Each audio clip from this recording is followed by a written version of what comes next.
তো আমাদের একটা ভাই রাইডের প্ল্যান ছিল, গ্রুপ রাইড, কিন্তু সেই গ্রুপ রাইডটা তো ক্যান্সেল হয়ে গেছে। কোনো রকম কারোর টাইম হচ্ছে না।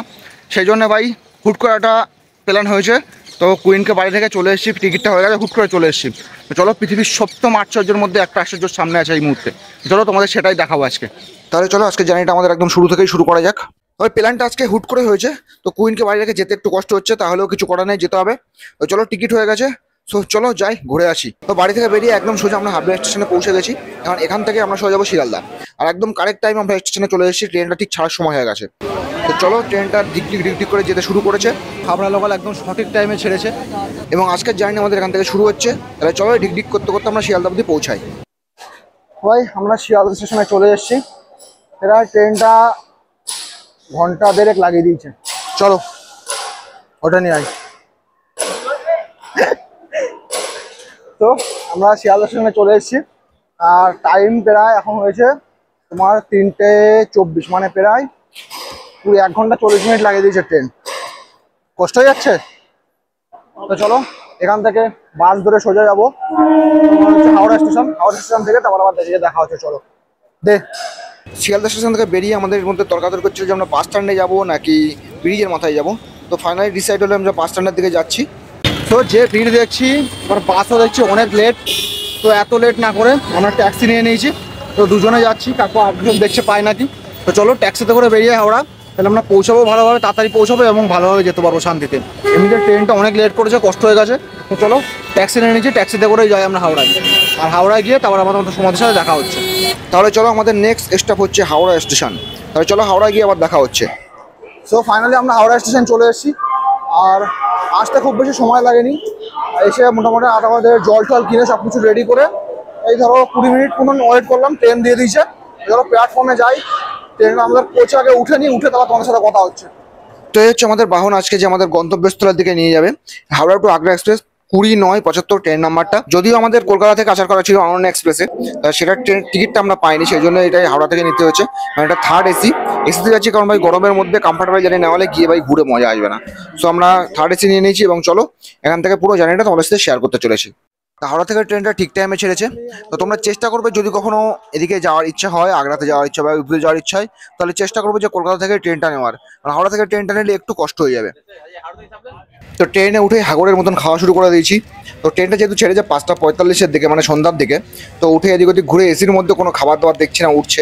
তো উঠে ব্যাগের মধ্যে ছিল চানাচুর একটা, দুজন মিলে খাওয়া শুরু করে দিয়েছি। মানে একটু যাক, মুখটা তো চালাতে হবে, টাইমটা কাটবে কি করে। তো চলো একটুখানি মুখটা খেয়ে দিয়ে এদিকে মুখটা চালিয়ে, মানে কষ্ট হয়ে গেছে আসার সময় যাওয়ার সময়। তো 8টা কি বাজে, এখন একটু শুয়ে পড়ছি, মানে আর কি একটু রেস্ট। তারপরে আবার রাত্রে একটু উঠে যদি খাওয়া দাওয়া কিছু করি, সেরকম ভারী খাবার দাবার খেয়ে একদম সোজা ঘুম। তারপরে আবার সে সকালবেলা দেখা হচ্ছে তোমাদের সাথে। তো চলো, গুড নাইট, আজকে ভালো করে ঘুমাও, কালকে আবার দেখা হচ্ছে। তো গুড মর্নিং বাঙালি। তো ভাই রাতে ঘুমটা মোটামুটি ঠিকঠাক হয়েছে, খুব বেশি ভালোও বলবো না, খুব বেশি খারাপও বলবো না। ট্রেনের মধ্যে কেমন ঘুমাই তোমরা জানোই। তবে রাতের ঘুমটা যেমনই করে সকাল সকাল তাড়াতাড়ি ঘুমটা ভেঙে গেছে। তো উঠে ফ্রেশ হয়ে বাইরে চলে এসেছি, সূর্যটা সবে উঠছে এবং বাইরে দেখছি যে কোন স্টেশন আসলো, যদিও বা চিনি না, তাহলেও একটু উৎসুকতা বাড়লো যে কোন স্টেশন আছে সেটাও দেখি, এবং বাইরের প্রকৃতির এদিকে কেমন সেটাও দেখছি। বিন্ধ্যাচল, আচ্ছা আমরা আসলাম বিন্ধ্যাচল। এবার এখান থেকে চিনি তো না, কত দূর এখান থেকে জানি না। বিন্ধ্যাচলে এসছি আমরা, এখান থেকে কত দূর সেটা জানি না। অনেকক্ষণ পরে একটা স্টেশন চোখে বললো।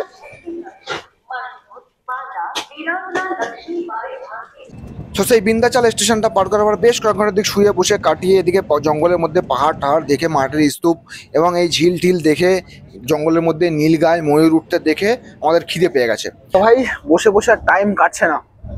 এখন বাজে প্রায় 1টার ধারে ধারে।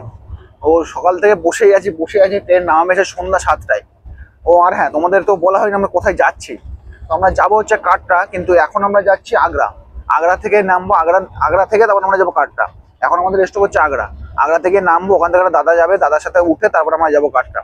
তো চলো এখন বসেই আছি, বসেই থাকতে হবে 7টা অব্দি। টাইম আর কাটছে না আমাদের। তো একটু বসে কিছু খাওয়া দাওয়া করে নিই, তারপর আবার তোমার সাথে দেখা হচ্ছে সন্ধ্যার দিকে, তাই তো? হ্যাঁ, বলে ভাত আসবে ক্যান্টিন থেকে। ভাত আসবে ক্যান্টিন থেকে, আসু করে। চলো এটা খেয়ে দিয়ে নি। তো চলো গুরু, আমাদের স্টেশন চলে এসছে আগ্রা ক্যান্ট। তো এবার আমাদের নামতে হবে। চলো 20 মিনিট ট্রেনটা আগে ঢুকিয়ে দিয়েছে দেখছি। তো চলো 20 মিনিট ট্রেনটা আগে ঢুকে গেছে, ভালো, এই জিনিসটা খুব ভালো লাগলো। এই 20 মিনিট ট্রেন আগে ঢুকে গেছে, খুব ভালো লাগলো আমার। তো চলো এবার যাই আমাদের গন্তব্যস্থলে। প্রথম থেকেই ভিতর থেকে দেখলাম সকাল সকাল নামিয়েছে এখানে। এখন আমাদের ওখানে হলে এতক্ষণ অন্ধকার হয়ে যেত। 6:30 বাজে, 6:40 না 42, 6:42 বাজে আমাদের দিকে হলে এতক্ষণ অন্ধকার। এদিকে এখনো আলো আছে, আর এখনো মোটামুটি অন্ধকার হতে এখনো 20 মিনিট সময় আছে এদিকে। তো চলো দেখি আমাদের দাদা কোথায় আছে, দাদাকে খুঁজতে হবে, খুঁজে দাদার রুমে যেতে হবে, দাদার বাড়ি যেতে হবে। ওখান থেকে তারপরে আমাদের আজকে রেস্ট, কালকে আবার বেরাবো। Welcome to Agra cash. দেখো 1 নম্বর প্ল্যাটফর্মের সামনে ঢুকেই তাজমহলের ছবি দেয়, তাজমহলের একটা ইয়ে করা, আগ্রার ঐতিহ্য। हमारे पास अपना गाड़ी है, ओ जे চলো। এটা হচ্ছে তোমার আগ্রা একদম ফ্রন্ট গেট, আগ্রা প্ল্যাটফর্ম ওটার একদম ফ্রন্ট গেট। 1 নম্বর এটাতে উঠলে 1 নম্বর প্ল্যাটফর্মে উঠবে। আর এরিয়াটা অনেকটা বড়, যেহেতু প্রথমবার এসে অনেক জন্য বেশি বড় বড় লাগে। যাই হোক, আমাদের দাদাও চলে এসছে, তো দাদার বাইকে করে চলে যাবো আমরা। চলো, এখানটা মোটামুটি প্রথমবার এসে এক্সপিরিয়েন্সটা খুব ভালোই, এবং এই সামনেটা অনেকটা পুরোটাই পার্কিং, স্টেশনের সামনে পুরোটাই পার্কিং। তো চলো দাদা বাইকটা নিয়ে আসুক, একদম বাইকে করে সোজা বেরিয়ে যাবো আমরা একদম দাদার বাড়িতে।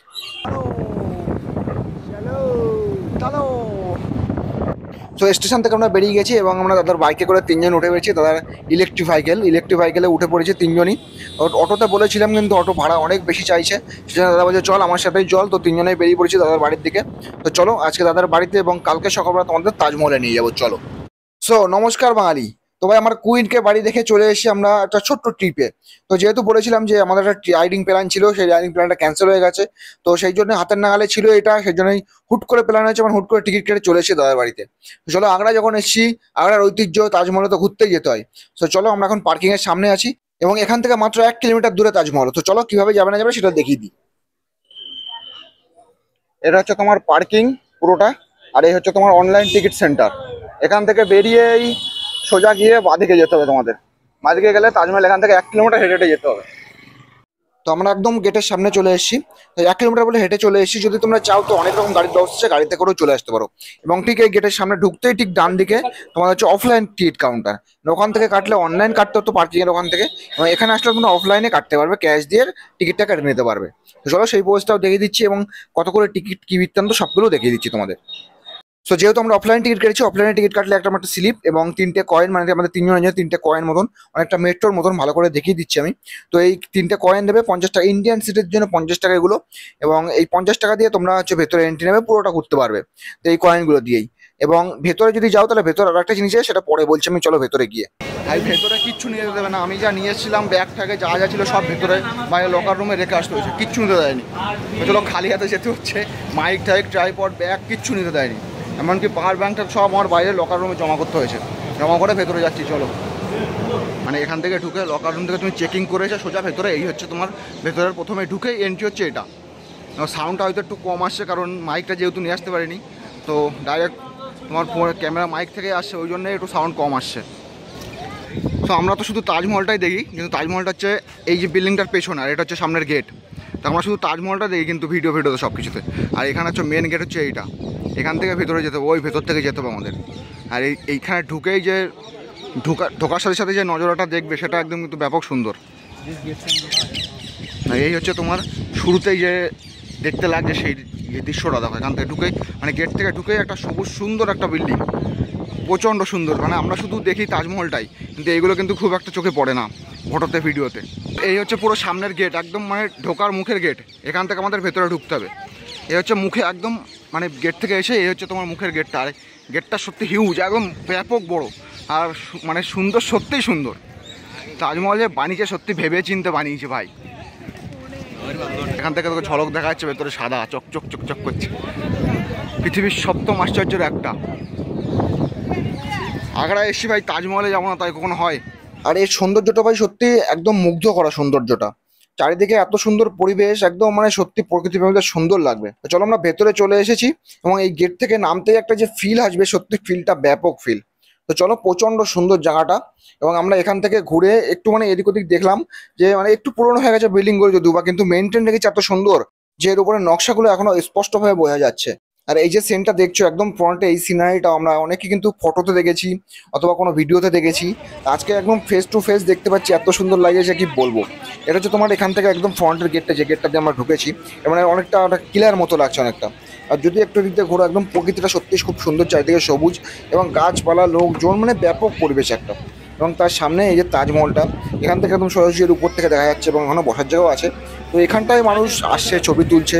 আর পর্যটকরা প্রচুর ভিড়, পর্যটকদের প্রচুর ভিড়। বেশি শুধু আমাদের এখানকার ইন্ডিয়ান লোক না তা না, এমনি ফরেনাররা, প্রচুর ফরেনার আছে, প্রচুর ফরেনার। আর সম্ভবত এখানে ফরেনাররা আসে বলে আমি দেখলাম এক জায়গায় লেখা, মানে টিকিট কাউন্টারের সামনে লেখা আছে ইন্ডিয়ান হলে 50 রুপিস লেখা আছে। আর ফরেনারদের জন্য সেটা লেখা দেখলাম না। তো ফরেনারদের যে টিকিটের মূল্য আলাদা এবং আমাদের ইন্ডিয়ানদের যদি ফরেন টিকিটের মূল্যটা আলাদা। তো যাই হোক, এখানে দেখো, এখান থেকে যদি দেখো একটু হাইটটা, এর হাইটটা নিচের থেকে উপর পর্যন্ত, মানে মাথা উঁচু করে দেখতে এরকম হাইট। সপ্তম আশ্চর্য নাম দিয়েছে এমনিতে না। তো যাই হোক, এটা এখান থেকে যে হাইট মনে হচ্ছে, এখান থেকে যদি উঁচু দেখো, এটা হচ্ছে নাকি মাথা উঁচু করে দেখতে হবে এতটা হাইট যদি কাছে আসো। আর নকশাগুলো একদম শ্বেত পাথরের উপর করা, এত সুন্দর। সবাই বলে এটা নাকি অন্যরকম পাথর দিয়ে করা, কিন্তু ভাই দেখে শ্বেত পাথর মনে হচ্ছে, কিন্তু একদম ডিজাইনটা সত্যি অন্যরকম। হাতের কারুকার্য এত সুন্দর, আগে আজ থেকে কয়েকশো বছর আগে এত সুন্দর হাতের কারুকার্য ছিল, মানে অমান্য বিষয় একটা। তো দূর থেকে দেখে দেখে আর পোষাচ্ছিল ছিল না, এই জন্য কাছে চলে এসেছি, একটু পাথরগুলো ভালো করে দেখি কেমন হবে কি তৈরি। তো দেখতে তো নিচের থেকে ভালোই লাগছে, এবং নিচের থেকে পুরো একদম উপর পর্যন্ত, চূড়া পর্যন্ত হচ্ছে তোমার প্রায় 73 মিটার, মানে প্রায় 240 ফুট মতন হবে। আর এগুলো সেই সময় তৈরি, মানে কি আজ থেকে প্রায় 400 বছর আগের তৈরি, এবং সম্পূর্ণটাই হাতে তৈরি। তো সেই সময় আমরা এগুলো অবশ্যই ছোটবেলা থেকে বইতে পড়ে আসছি, শুনে আসছি, জেনে আসছি। আর এই ডিজাইনগুলো সত্যিই খুব সুন্দর, মানে অতুলনীয় জিনিস একটা, মানে তো এই সময় এত সুন্দর ডিজাইন করা হাতে। আর এগুলো কিন্তু তৈরি, এর মধ্যে আমাদের একটা গর্বে, আমাদের বাঙালির গর্বে একজন আছে, সেটা হচ্ছে বলদেব দাস, যিনি, তার অনেক কৃতিত্ব আছে এখানে, সবাই বলে মেন মিস্ত্রি। মেন মিস্ত্রির মধ্যে একজন আছে ওস্তাদ ঈশা খাঁ, এবং আমাদের বাঙালির মধ্যে আছে তোমার বলদেব দাস। এই দুজন আছে, যার এখান থেকে সত্যি ডিজাইনগুলো প্রচন্ড সুন্দর। এবং এর মধ্যে আমি দেখছি দরজাটা যে তোমরা দেখছো, দরজা আছে, মানে এর ভিতরে অনেকটা জায়গা আছে। আর এই যে জানলা ঠান্লাগুলো হচ্ছে, এগুলো কিন্তু এর মধ্যে কিন্তু কোনো পাথর টাথর বসানো না কেটে, এগুলো ডাইরেক্ট পাথর কেটে এই ডিজাইনগুলো করা। এর ডিজাইনগুলো দেখছো জানলার যে ফুটো ফুটো, এগুলো এগুলো কিন্তু ডাইরেক্ট পাথর কেটেই তৈরি করা।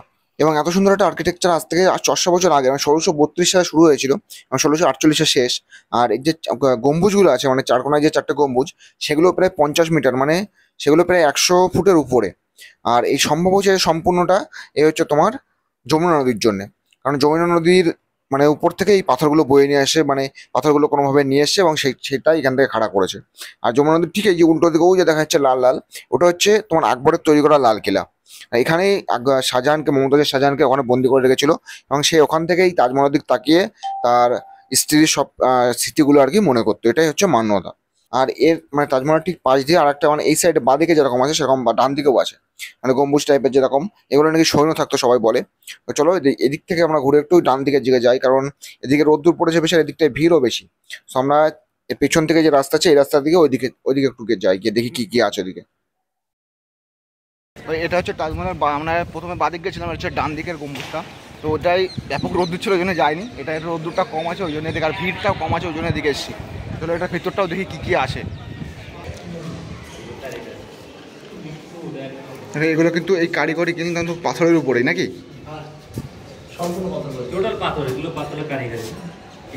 হ্যাঁ, আজ থেকে কত বছর আগের।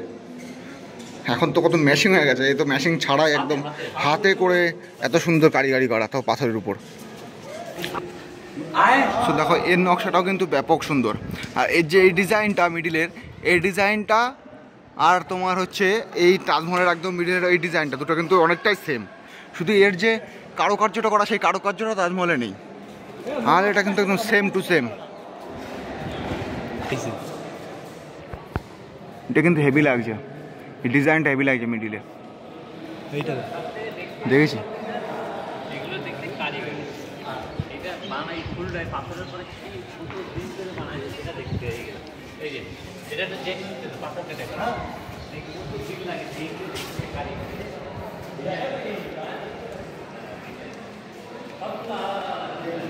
এবং পুরো তাজমহলের এরিয়াটা হচ্ছে 4 একর জমির উপরে। এবং তাজমহলটার যে মানে বেসটা নিচে, যে আর কি নিচে থেকে উপর অব্দি যে একটা বেস মতন করা আছে, সেটাই হচ্ছে তোমার 35 মিটার, মানে সেটাই প্রায় 100 ফুটের ধারে ধারে হবে। তো তাজমহলের কারুকার্যটা এরকম না যে যেদিক থেকেই দেখি, মানে চারদিক থেকে দেখে চারদিকে একই রকম লাগবে, একদম সেম, যেদিক থেকে দেখবে সেম সেম লাগবে। চারদিকেই সমান, চারটে গম্বুজের জন্য চারটে গেটই একই রকম। যেদিক থেকে দেখবে তুমি চারদিকে দেখে, এদিক যাও ওদিক তো ডান দিক বাদিক পূব পশ্চিম উত্তর দক্ষিণ যেদিকে যাও একই রকম একদম সেম টু সেম সুন্দর। এক সত্যি সত্যি একটা সকালবেলার আলোর সূর্যের আলোটা পড়ছে এত সুন্দর লাগছে, সত্যি অতুলনীয়। তো তোমাদের কেমন লাগলো তাজমহলটা দেখে সত্যি অবশ্যই কমেন্ট করবে, ঠিক আছে? কেউ কমেন্ট ছাড়া যাবে না। তো আমাদের তাজমহল ঘোরা শেষ, তো আগ্রা আসলাম, তাজমহল ঘোরা কমপ্লিট। এবারে বৈষ্ণোদেবী যাওয়ার কাটরা যাওয়ার প্ল্যানটা, তো কাটরা যাওয়ার প্ল্যানটা এখন না, এটা হচ্ছে ফার্স্ট পার্টে রাখবো, কারণ নাহলে অনেকটা বড় হয়ে যাবে ভিডিও। তো এটা ফার্স্ট পার্টে, মানে আগ্রা থেকে আমরা যখন কাটরা যাচ্ছি সেটা হচ্ছে সেকেন্ড পার্ট আপলোড করবো। তো চলো, একটু ট্রাভেলিংটা তো দরকার, তো ট্রাভেলিংটা বাইক নিয়ে আসতে পারিনি, এখন অনেকটা দূর হয়ে যাচ্ছে। হুট করে প্ল্যান হয়েছে, হুট করে চলে এসেছি, টিকিট হয়ে গেছে, হুট করে টিকিট পেয়ে গেছি, চলে এসেছি সবাই 3 জন মিলে। তো চলো নেক্সট আমাদের ডেস্টিনেশন হচ্ছে কাটরা। তো কাটরা গিয়ে আবার দেখা হচ্ছে তোমাদের সাথে। এখন আপাতত আগ্রাটা এনজয় করে নাও। তো টাটা বাই বাই, সবাই ভালো থাকবে। আজকের জন্য মোটামুটি এই পর্যন্ত।